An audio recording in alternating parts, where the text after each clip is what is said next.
Hey guys, today we are standing in front of a rental property that we are just finishing up the rehab on. But I want to make a really quick case study for you all. Let's go inside and let's take a look really quick. We'll do a quick walkthrough and make a case study out of this. Let's go. Hey guys, today we are standing in front of a rental property that we are just finishing up the rehab on. We should have this property finished up within the next day or two. We got some people here right now cleaning and doing some odds and ends. But I want to make a really quick case study for you all because this is a property that we're using the BRRRR method to acquire and add to the portfolio. And the beautiful thing is we're not going to have any of our money in this deal in the end. $0 out of pocket.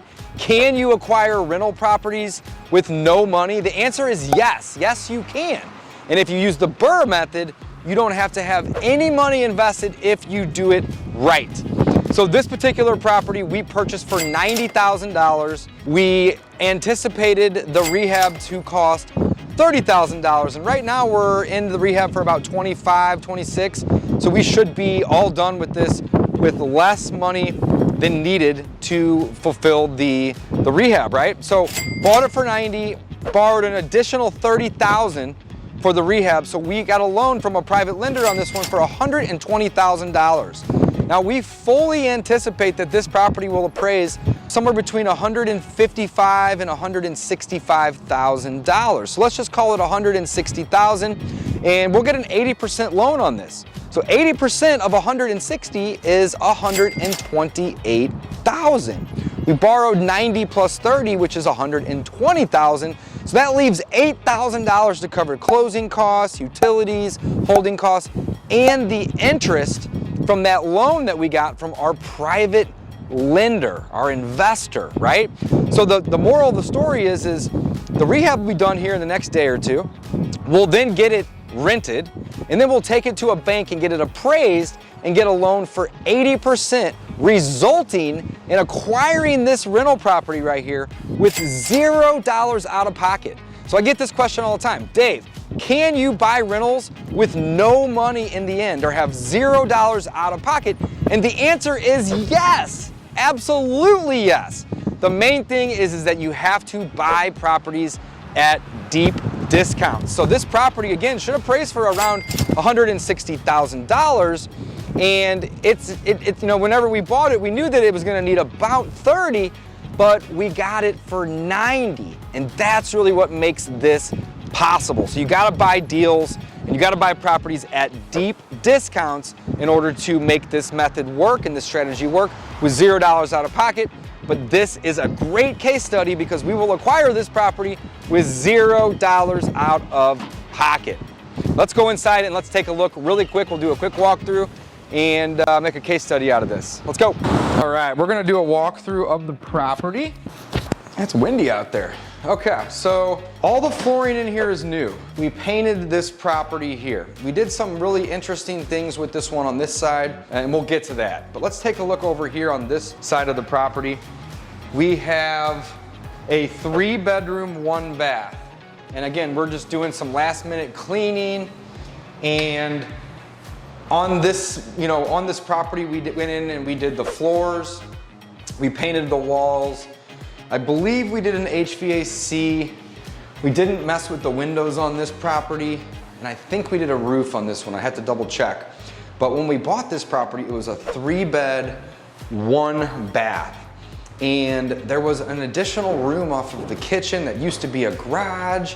And then they turned it into like a dining room, and it was just kind of funky. So what we decided to do is turn it back into a bedroom. So now we went from a 3-1 to a 4-1, which is gonna do 2 things. It's going to allow us to rent this property for a little bit more money because there's an additional bedroom.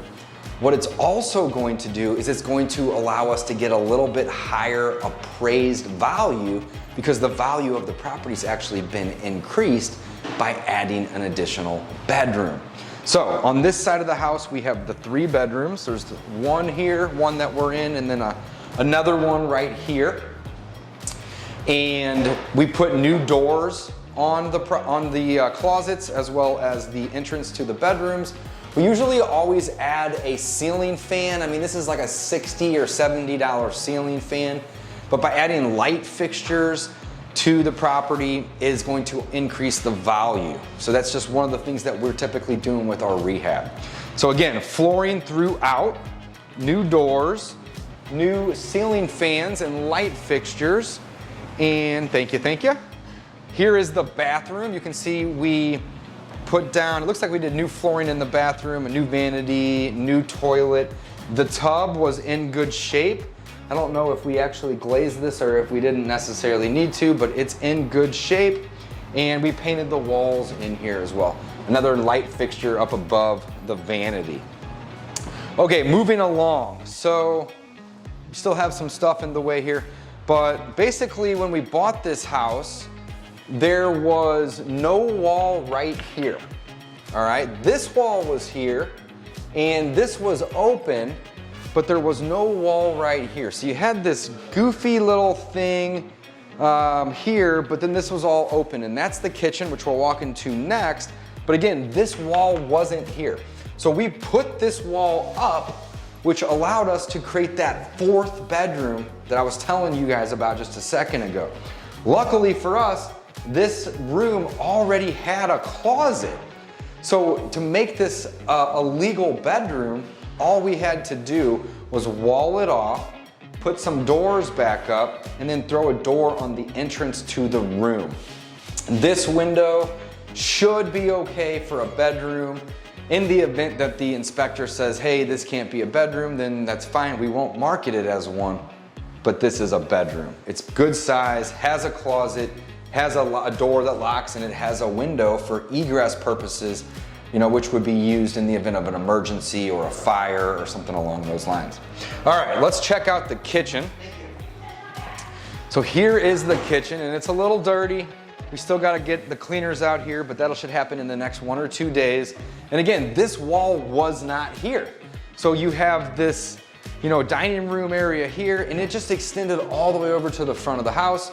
So by throwing this wall up, we were able to go from a 3-1 to a 4-1, which is going to increase the value of the property, increase the appraisal on the property, increase the amount of rent that we're going to be able to charge in this property. And it also allowed us to be all into this at about 80%, even a little less. And if we get a loan based upon 80% of what it appraises for, that's what allows us to get in and out of these deals with $0 out of pocket in the end. So we did the flooring over here, we painted, new ceiling fan right here, and another new light fixture. Always do the light fixtures. In this particular property, we did put in new cabinets. So you can see these white cabinets are new, and we put in new countertops as well. That fridge looks like we might have picked up a used one, and we have stainless washer or dishwasher, range, and microwave. It's a little dusty just from the guys working. But all in all, we put a new kitchen in this one as well. So new floor, new paint, new roof, new kitchen, new wall, which is going to create a fourth bedroom. And I think we did a roof on this one as well. I have to double check.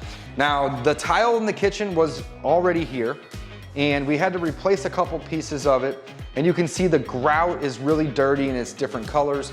We'll have our cleaning company that we bring in last, once these guys finish up in the next day or two, steam that grout and clean it, and it'll look really nice and new. So the flooring in here we didn't actually have to change, but for a good reason, because it was in decent shape already. And this is a rental, so we don't necessarily want to go in and redo everything if we don't have to, because we're not living in this. We're buying this as an investment to rent out. Let's take a look at the basement. So this was a really strange property when we bought it, because it had a bar right here where you can kind of see the cutout, and that bar went over to about here. Actually, you can see where the screws went into the floor, the nails went into the floor. So there was like a bar right here, and there was an opening right here, and then there was a door that was like on a 45-degree angle going to this like bonus room. And just the way that it was all designed and built and done was just really goofy. So we decided, hey, let's take the bar out, let's put a door in and throw up a wall, You know, putting in a wall and a door is relatively inexpensive and cost effective. And what that allowed us to do though is salvage a good chunk of this basement. Go step over here for me. That is, you know, finished. Now it's not 100% finished, but it does have drywall, does have baseboards, and it has electrical outlets, and there's a drop ceiling here as well. So because we had a partial finished basement, instead of ripping all that out, we're able to get a higher appraisal again and get more rent by having more livable space in this property.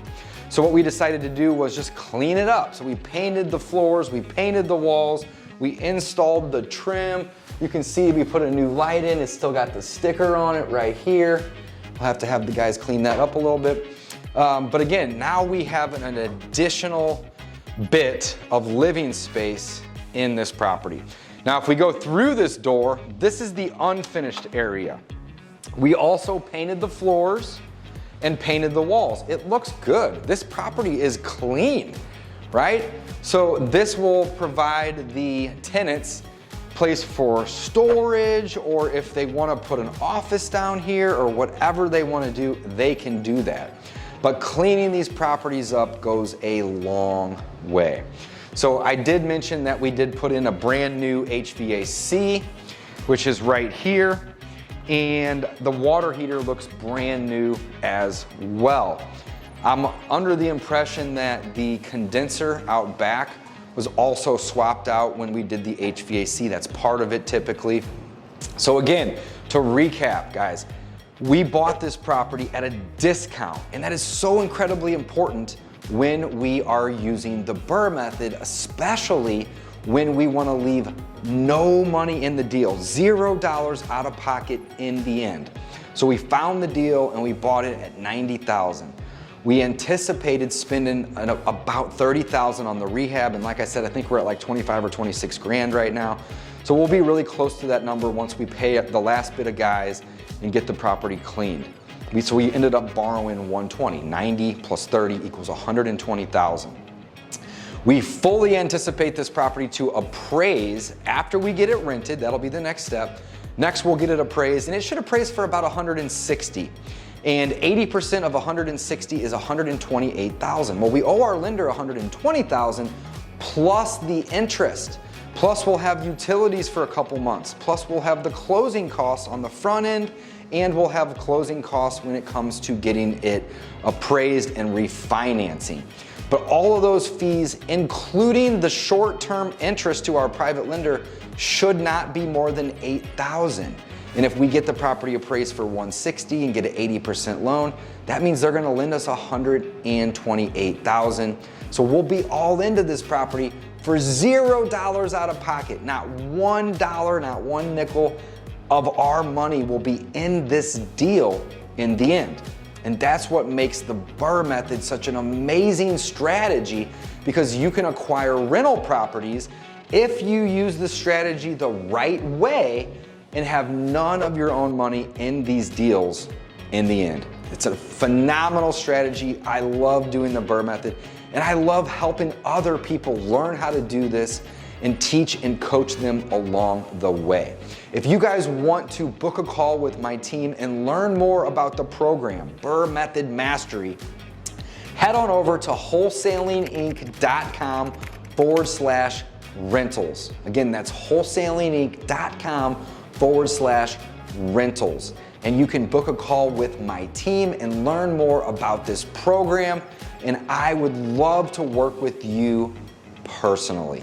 So guys, thanks for watching this quick case study. This is 713 Lynn Haven here in St. Louis, Missouri. Another rental that we're gonna add to the portfolio. We're gonna have no money invested into this in the end. This property should rent for, I'm thinking somewhere maybe around 13, 14, maybe as much as $1,500 a month. This one actually probably should rent for about $1,500 a month. So if we do a 30-year fixed loan on this, we should be cash flowing roughly $500 each and every month on a property that we don't have any of our own money in to acquire and push through this BRRRR method. Guys, Love this deal. You can do this too. Again, check out wholesalinginc.com/rentals to learn more about how you and I can work together. Signing off.